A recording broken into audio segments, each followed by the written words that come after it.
Hi, I'm Craig with ApplianceVideo.com. Today, we'll be taking a look at your drive belt on this Electrolux front-load washing machine.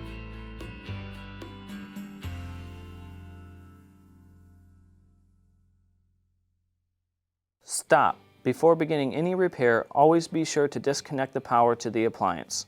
It is also recommended to test the outlet for the proper voltage. Remember to also turn off the water.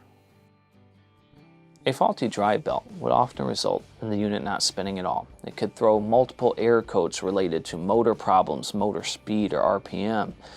If these are all in the system, first thing I would check is to see if your drive belt is still intact. To begin, click on the link below to view this repair video.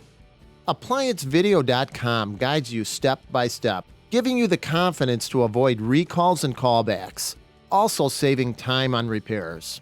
Whether you're up against an uncommon repair or the latest appliance on the market, our videos have been created with you in mind. Our growing library of videos have been produced using our factory-certified technicians who have extensive infield experience over the past 30 years.